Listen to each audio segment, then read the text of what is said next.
गंगाधराय शिव गंगाधराय हर हर भोले नमः शिवाय ओम नमः शिवाय ओम नमः शिवाय हर हर भोले নমঃ শিবায়।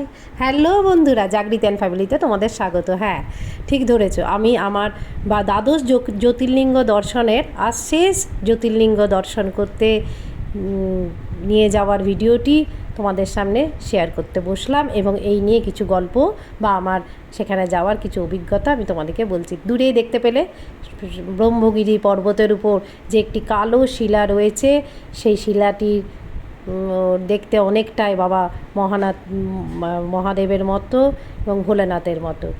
নাসিক শহর থেকে 28 কিলোমিটার দূরত্বে অবস্থিত ত্রম্বক নামক একটি গ্রামে ত্রম্বকেশ্বর মন্দির।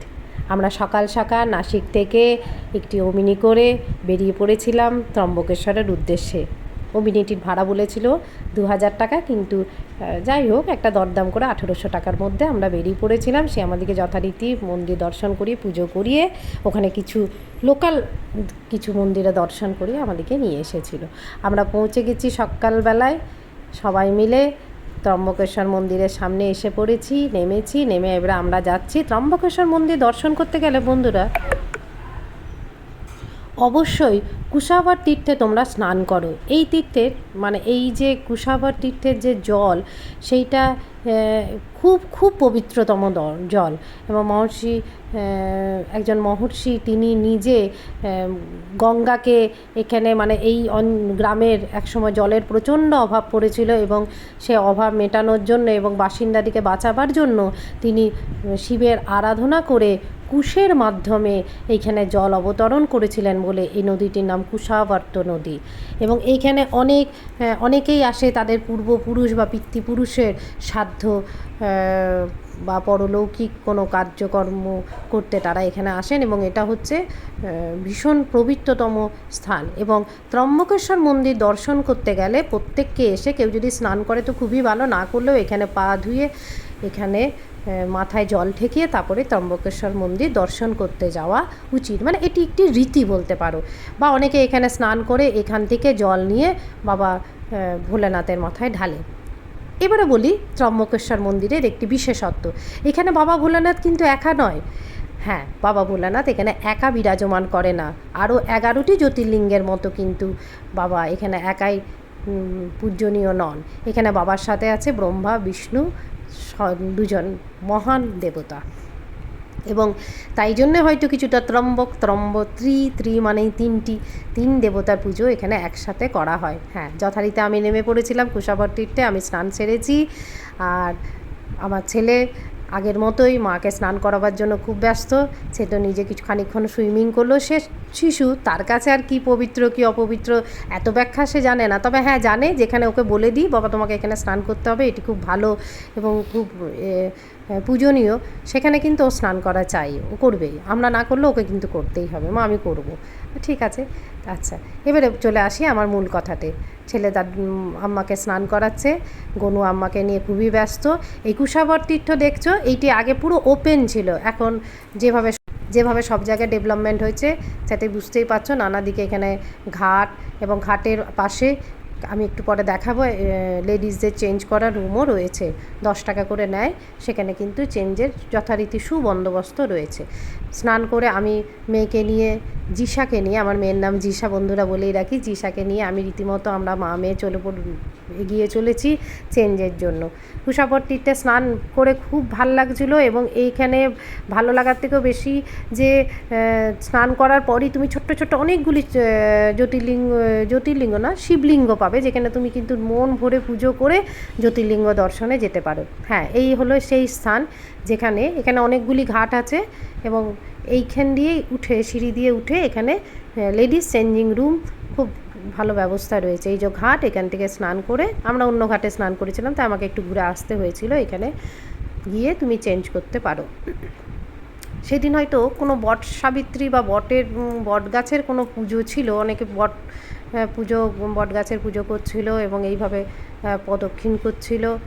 যাই হোক, আমিও খানিকক্ষণ পুজো টুজো দিয়ে আমরা যথারীতি পুজোর সামগ্রী নিয়ে মন্দিরে ঢুকে পড়েছি। হ্যাঁ, মন্দিরে ঢোকার জন্য আবার বলে রাখি, যদি তোমার সাথে সিনিয়র সিটিজেন থাকে বা তোমার শারীরিক কোনো অসুস্থতা যদি থাকে, তোমাকে কোনো লাইন দিতে হবে না। আমি দেখাবো মেন লাইনে দিতে গেলে মিনিমাম 1.5 থেকে 2 ঘন্টা। যদি তুমি পুলিশকে রিকোয়েস্ট করো এবং সিনিয়র সিটিজেনের যদি আধার কার্ড থাকে অবশ্যই যদি শো করতে পারো, ওরা কিন্তু একদম এক্সিট গেট দিয়ে কিন্তু তোমাদেরকে ভেতরে ঢুকিয়ে দেবে এবং খুব সহজেই দর্শন হবে। তাই মাকে নিয়ে আমাদের খুব অসুবিধা হয়নি। এই যে আমরা পুজোর সামগ্রী আমার কর্তামশাই কিনে নিয়েছে এবং আমরা সেই ছবি শেয়ার করছি, কেন সবসময় তো ভিডিও রেকর্ডিং হয় না, তাই কিছু ছবি শেয়ার করলাম। এটা হচ্ছে কুশাবর তীর্থ থেকে স্নান করে আসার পর ত্রম্বকেশ্বর মন্দিরের ভেতরের অংশ দেখাচ্ছি।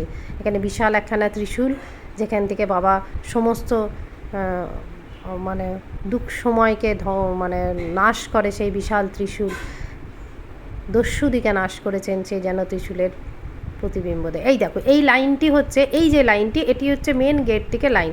দেখতেই পাচ্ছ বন্ধুরা, যদি না পাচ্ছ একটু জুম করে দেখতে পারো, সাংঘাতিক ভিড় হয়।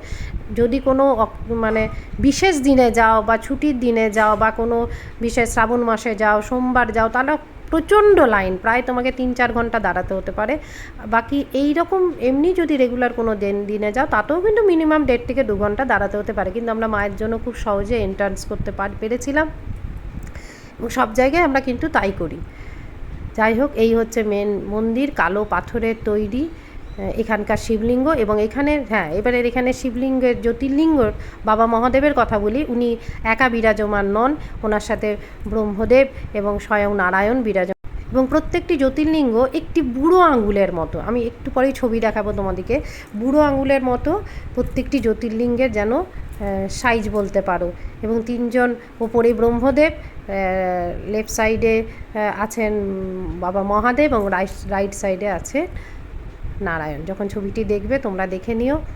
এই যে লাইন, এই লাইন করে করে আস্তে আস্তে সব ঢুকছে একে একে এক ঝলক। ওখানে এটা বলে রাখি, যেখানে মেন যে জ্যোতির্লিঙ্গ সেখানটি তোমার দেখা যায় না, কেন অনেক নিচুতে একটি গর্তের মধ্যে 3টি জ্যোতির্লিঙ্গ, শিব বাবার জ্যোতির্লিঙ্গ এবং 3টি জ্যোতির্লিঙ্গ, 3 মহাদেবী 3 দেবী রয়েছেন।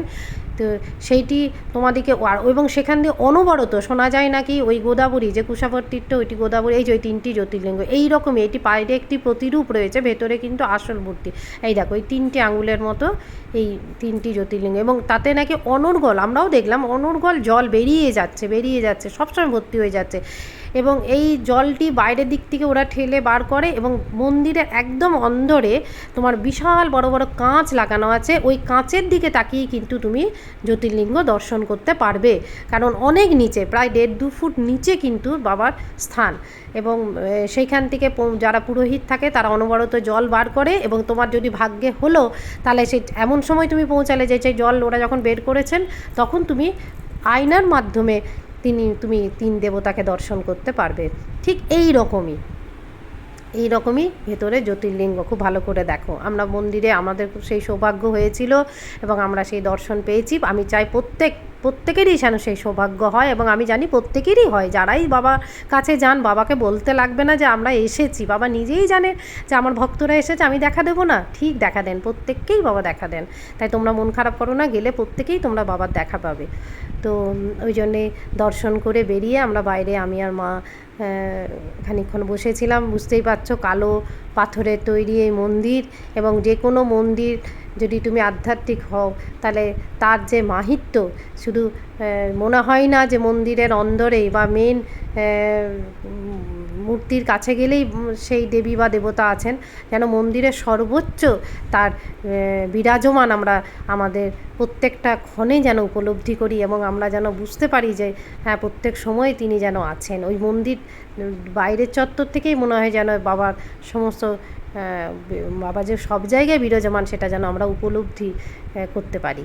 তো এইভাবে এই কালো মন্দিরটি, পুরো কালো পাথরের তৈরি এই মন্দির খুব ভালো। এবং আমার শেষ জ্যোতির্লিঙ্গ দর্শন, আমি 12টি জ্যোতির্লিঙ্গ দর্শন করেছি এবং আমার শেষ জ্যোতির্লিঙ্গ দর্শনই ছিল এবং এই ত্রম্বকেশ্বর এসে আমি শুধু বাবাকে নয়, বাবাকে নারায়ণ দেব এবং ব্রহ্মদেবকেও কিন্তু দর্শন করেছি। তোমরা তো খুব ভালো করেই জানো শিবের আরাধ্য ছিলেন শ্রী শ্রী নারায়ণ, এবং নারায়ণের আরাধ্য ছিলেন শ্রী শ্রী মহাদেব, এবং ব্রহ্মদেব তো গোটা সৃষ্টির মানে পরিচালক, তাই সেই হিসেবে তিনজনকেই সৃষ্টির, একজন পরিচালক, একজন সৃষ্টিকর্তা, একজন পরিচালক এবং সৃষ্টির যে ধ্বংস একজন, তিন দেবকেই আমি দর্শন করেছি। আমাদের খুব ভালো লেগেছে এবং বাবার আশীর্বাদে আমরা যে এত দূর আসতে পেরেছি, এটাও তার জন্য বাবাকে আর কি বলবো, বাবা তো টানলে নিশ্চয়ই সবাইকেই নিয়ে যাবে। শুধু তোমাদের ইচ্ছেটা খুব দৃঢ় রেখো যে হ্যাঁ আমরা দেখবই, দেখবে ঠিক হয়তো হয়েই যাবে। মন্দিরের মধ্যে আমরা প্রায় 1-1.5 ঘন্টা ছিলাম এবং এখান থেকে বেরিয়ে, হ্যাঁ একটা কথা বলে রাখি, তোমরা যখনই ত্রম্বকেশ্বর যাবে, যে জলটি বেরোচ্ছে একটি জায়গায় এসে দেখবে সেই জলটি কিন্তু নেওয়ার সুবন্দোবস্ত, তা অবশ্যই একটা ছোট্ট প্লাস্টিকের খালি বোতল নিয়ে যাবে, সেই জলটি আনবে এবং সেটি স্নান জল হিসাবে তোমরা গ্রহণ করবে। এই মন্দির থেকে আমরা পুজো সামগ্রী কিনেছিলাম, খুব বেশি নয়, 100 টাকাতে অনেক কিছু দিয়েছিল, ফুল মালা বেলপাতা। পুজো দিয়ে বেরিয়ে আমরা বাইরে এসে কিছু খাবার টাবার খেলাম এবং খেয়ে পরে এই রকম জায়গাতে এসে অনেকেই দেখছো সব একই রকম ড্রেস পরে, সব তাদের পূর্বপুরুষদের কৃতকর্ম সেরে বা পূর্বপুরুষদের পরলৌকিক ক্রিয়া সেরে তারা কুশাবর তীর্থে স্নান করতে যাচ্ছে। আমরা এবারে আস্তে আস্তে বেরিয়ে পড়েছি, আমরা হোটেলে পৌঁছে গেছি। তোমাদের সাথেও আমার শেষ এই 4 জ্যোতির্লিঙ্গ দর্শন, নাসিক, শিরডি, আমি সব কিছুই তোমাদের সাথে শেয়ার করেছি। আমি আবার বলি, আমি খুব পেশাদারি ইউটিউবার নই, কিন্তু তোমাদের সাথে আমার সব কিছু শেয়ার করতে ভালো লেগেছে। আমরা সেই দিন বিকেলেই আমাদের ট্রেন এসে পড়েছে। আমরা নাসিক থেকে গেছিলাম মানমার এবং মানমার থেকে আমরা আজাদিন্ডে করে বাড়ি ফিরেছি আসানসোল। তো আমাদের ট্রেন এসে গেছে, ট্রেনে চেপে পড়েছি এবং আমি আমার সমস্ত ঘোরার অভিজ্ঞতা তোমাদের সাথে শেয়ার করলাম। তোমাদের ভালো লাগলে প্লিজ আমাকে সাবস্ক্রাইব করো এবং আমাকে লাইক করো। আমার পরের আরও ভ্রমণ বৃত্তান্ত আমি তোমাদের সাথে শেয়ার করব। আমাদের ঘুরে আসার কিছু ছবি তোমাদের কাছে রাখলাম। সব সময় খুব ভালো করে আমি ভিডিও করতে পারি না, কিন্তু যতটা পারি করি এবং বাকিটা কিছু ছবি দিয়েই আমি মানে তোমাদের সাথে শেয়ার করি। থ্যাংক ইউ বন্ধুরা, খুব ভালো থেকো। খুব শীঘ্রই আমি আবার আসবো আমার নেক্সট ঘুরতে যাওয়ার কোনো ভিডিও নিয়ে এবং তার অভিজ্ঞতা নিয়ে। আমার সমস্ত ঘুরতে যাওয়ার ভিডিও আমি তোমাদেরকে আস্তে আস্তে আবার আপলোড করব। ধন্যবাদ।